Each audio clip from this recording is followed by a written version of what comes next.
നമസ്കാരം, എല്ലാവർക്കും സ്വാഗതം. ഇന്നത്തെ ഡെയിലി അപ്ഡേറ്റ്സിലേക്ക്. ഇന്ന് 2026 ഫെബ്രുവരി മാസം 21 ശനിയാഴ്ച. ഇന്നത്തെ ഏറ്റവും പ്രധാനപ്പെട്ട വാർത്താ അപ്ഡേറ്റുകൾ നാളെയും വരും ദിവസങ്ങളിൽ നിങ്ങളെല്ലാവരും അറിഞ്ഞിരിക്കേണ്ട, ശ്രദ്ധിക്കേണ്ട വളരെ പ്രധാനപ്പെട്ട അറിയിപ്പുകൾ, അപ്ഡേറ്റുകളൊക്കെയാണ് ഡെയിലി അപ്ഡേറ്റ്സിൽ നിങ്ങളുമായിട്ട് ഷെയർ ചെയ്യുന്നത്. എല്ലാ പ്രേക്ഷകരും പൂർണ്ണമായിട്ട് ഈ അപ്ഡേറ്റുകൾ ശ്രദ്ധിക്കുക.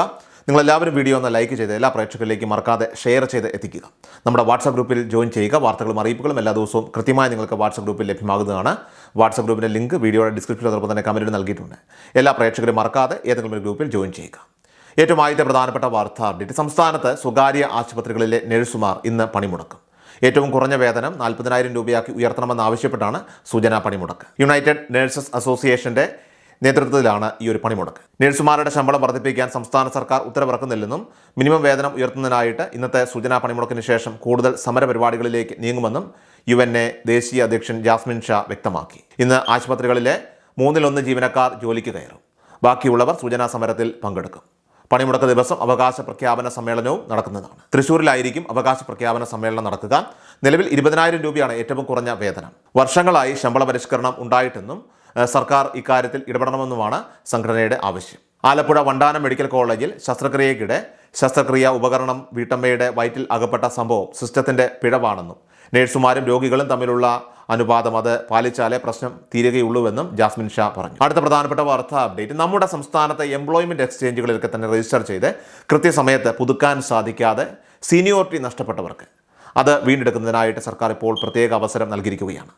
സർക്കാർ സർവീസിലെ താൽക്കാലികവും സ്ഥിരവുമായിട്ടുള്ള നിയമനങ്ങൾക്ക് എംപ്ലോയ്മെന്റ് എക്സ്ചേഞ്ച് വഴിയുള്ള രജിസ്ട്രേഷൻ അത് വലിയൊരു സഹായമായതിനാൽ തന്നെ ഇത്തരം നിയമനങ്ങളിൽ സീനിയോറിറ്റി എന്നത് ഏറ്റവും പ്രധാനപ്പെട്ട ഒരു മാനദണ്ഡമാണ്.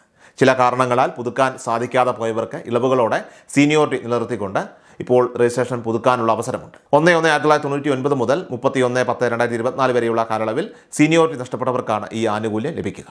ഓൺലൈൻ വഴി പുതുക്കാൻ ശ്രമിക്കുമ്പോൾ സാങ്കേതിക തടസ്സങ്ങൾ നേരിടാൻ സാധ്യതയുള്ളതിനാൽ തന്നെ നിങ്ങളുടെ എംപ്ലോയ്മെൻറ്റ് കാർഡ് ഏത് ഓഫീസിലാണോ ഉള്ളത് അവിടെ നേരിട്ടെത്തി പുതുക്കുന്നതാകും കൂടുതൽ ഉചിതം. എംപ്ലോയ്മെൻറ്റ് എക്സ്ചേഞ്ചിൽ പോകുമ്പോൾ ആവശ്യമായ രേഖകളും പുതുതായിട്ട് എന്തെങ്കിലുമൊക്കെ സർട്ടിഫിക്കറ്റുകൾ ചേർക്കാനുണ്ടെങ്കിൽ അവയും ഹാജരാക്കാൻ പ്രത്യേകം ശ്രദ്ധിക്കേണ്ടതാണ്. അടുത്ത പ്രധാനപ്പെട്ട വാർത്താ അപ്ഡേറ്റ്. സാധാരണക്കാർക്ക് വലിയൊരു ആശ്വാസമാകുന്ന കാരുണ്യ ബെനവലന്റ് ഫണ്ട് വഴി അതായത് KBF പദ്ധതിയെക്കുറിച്ചുള്ള സുപ്രധാന വിവരങ്ങളാണ് ഇപ്പോൾ പുറത്തു വരുന്നത്. കുടുംബ വാർഷിക വരുമാനം 3 ലക്ഷം രൂപയിൽ താഴെയുള്ളവർക്ക് വിവിധ ഗുരുതര രോഗങ്ങളുടെ ചികിത്സയ്ക്കായിട്ട് 2 ലക്ഷം രൂപ വരെ ഈ പദ്ധതിയിലൂടെ ധനസഹായമായിട്ട് ലഭിക്കും. നിലവിൽ സർക്കാരിൻ്റെ മറ്റ് സൗജന്യ ആരോഗ്യ ഇൻഷുറൻസ് പദ്ധതികളിൽ അംഗങ്ങളല്ലാത്തവർക്കാണ് ഈ സേവനം പ്രയോജനപ്പെടുത്താനായിട്ട് സാധിക്കുന്നത്. സർക്കാർ ആശുപത്രികളിലും പദ്ധതിയിൽ എംപാനൽ ചെയ്തിട്ടുള്ള സ്വകാര്യ ആശുപത്രികളിലും ഇതേ രീതിയിൽ തന്നെ ചികിത്സാ ആനുകൂല്യങ്ങൾ ലഭ്യമാകും. ഈ ആനുകൂല്യം ക്ലെയിം ചെയ്യുന്നതിനായിട്ട് റേഷൻ കാർഡ്, ആധാർ കാർഡ് എന്നിവ നിർബന്ധമായിട്ടും നിങ്ങളുടെ കൈവശം ഉണ്ടായിരിക്കണം. ഇതിനെക്കുറിച്ച് കൂടുതൽ വിശദമായിട്ട് പ്രതിപാദിക്കുന്ന ഒരു വീഡിയോ നമ്മുടെ ചാനലിൽ കഴിഞ്ഞ ദിവസം അപ്ലോഡ് ചെയ്തിട്ടുണ്ട്. അർഹരായവർക്ക് ഈ തുക എങ്ങനെ വിനിയോഗിക്കാമെന്ന് കൃത്യമായിട്ട് ആ വീഡിയോ കണ്ട് മനസ്സിലാക്കാനായിട്ട് എല്ലാ പ്രേക്ഷകരും ശ്രദ്ധിക്കേണ്ടതാണ്. അടുത്ത പ്രധാനപ്പെട്ട വാർത്താ അപ്ഡേറ്റ്. സംസ്ഥാനത്ത് ഫെബ്രുവരി മാസത്തിലെ സാമൂഹ്യ സുരക്ഷാ ക്ഷേമ പെൻഷൻ വിതരണവുമായി ബന്ധപ്പെട്ട നിർണായക വിവരങ്ങൾ മുഖ്യമന്ത്രിയുടെ ഓഫീസ് ഇപ്പോൾ പുറത്തുവിട്ടിരിക്കുകയാണ്. നമ്മുടെ വാട്സപ്പ് നമ്പറിലേക്ക് ഇതുമായി ബന്ധപ്പെട്ടൊക്കെ തന്നെ ഒരു അറിയിപ്പ് ഒരുപക്ഷെ വന്നിട്ടുള്ളവർ തീർച്ചയായിട്ടും കമൻറ്റായിട്ടും രേഖപ്പെടുത്തുക. പ്രധാനമായിട്ട് ഗുണഭോക്താക്കൾ നൽകിയിട്ടുള്ള പെൻഷൻ സൈറ്റിൽ നൽകിയിട്ടുള്ള മൊബൈൽ നമ്പറുകളിൽ അത് വാട്സപ്പ് ലഭ്യമാണെങ്കിൽ വിതരണവുമായി ബന്ധപ്പെട്ട ഔദ്യോഗിക സന്ദേശം മുഖ്യമന്ത്രിയുടെ ഭാഗത്തു നിന്ന് നേരിട്ട് ലഭിക്കുന്നതാണ്. ഈ മാസം 25-ാം തീയതി മുതൽ പെൻഷൻ വിതരണം ആരംഭിക്കുമെന്നും കുടിശ്ശിക ഉൾപ്പെടെ 2,000 രൂപ വീതം ഗുണഭോക്താക്കളുടെ അക്കൗണ്ടുകളിലേക്ക് നേരിട്ട് എത്തുമെന്നുമാണ് ഇപ്പോൾ നിലവിലെ അറിയിപ്പ്. സാധാരണ നിലയിലുള്ള വിതരണം നടക്കുമെങ്കിലും BPL വിഭാഗത്തിൽപ്പെട്ട പെൻഷൻ ഉപഭോക്താക്കൾ ചില പ്രധാന മാറ്റങ്ങൾ ശ്രദ്ധിക്കേണ്ടതുണ്ട്. അതിൽ national social assistance programme NSAP പദ്ധതിക്ക് കീഴിൽ രജിസ്റ്റർ ചെയ്തിട്ടുള്ള ദാരിദ്ര്യരേഖയ്ക്ക് താഴെയുള്ളവർക്ക് കേന്ദ്ര സർക്കാർ നൽകി വരുന്ന 200 രൂപ മുതൽ 500 രൂപ വരെയുള്ള വിഹിതം അത് ഇനി മുതൽ കേന്ദ്രം നേരിട്ട് നൽകില്ലെന്ന നിർദ്ദേശം ഇപ്പോൾ വന്നിരിക്കുകയാണ്. പകരം ഈ തുക സംസ്ഥാന സർക്കാർ തന്നെ കണ്ടെത്തണമെന്നാണ് കേന്ദ്ര നിലപാട്. ഇത് 60 വയസ്സിന് മുകളിൽ പ്രായമുള്ള വാർദ്ധക്യകാല പെൻഷൻ ഗുണഭോക്താക്കൾ, 18 വയസ്സിന് മുകളിലുള്ള ഭിന്നശേഷിക്കാർ, വിധവകൾ തുടങ്ങിയ BPL വിഭാഗക്കാരെ ബാധിച്ചേക്കാം. നിലവിൽ ഈ തുക തടസ്സമില്ലാതെ വിതരണം ചെയ്യുന്നതിനായിട്ട് സംസ്ഥാന സർക്കാർ ഇപ്പോൾ ഫണ്ട് അനുവദിച്ചിട്ടുണ്ട്. ആധാറുമായിട്ട് ബന്ധിപ്പിച്ചിട്ടുള്ള ബാങ്ക് അക്കൗണ്ടുകൾ വഴിയായിരിക്കും ഗുണഭോക്താക്കൾക്ക് ഈ ഒരു ആനുകൂല്യം ലഭ്യമാവുക. അടുത്ത പ്രധാനപ്പെട്ട വാർത്താ അപ്ഡേറ്റ്. ഓൺലൈൻ വഴി മുൻഗണനാ കാർഡിനായിട്ട് അപേക്ഷ സമർപ്പിക്കേണ്ട തീയതി ഫെബ്രുവരി 24 വരെ ദീർഘിപ്പിച്ചതായിട്ട് ഭക്ഷ്യ പൊതുവിതരണ വകുപ്പ് മന്ത്രി അറിയിച്ചു.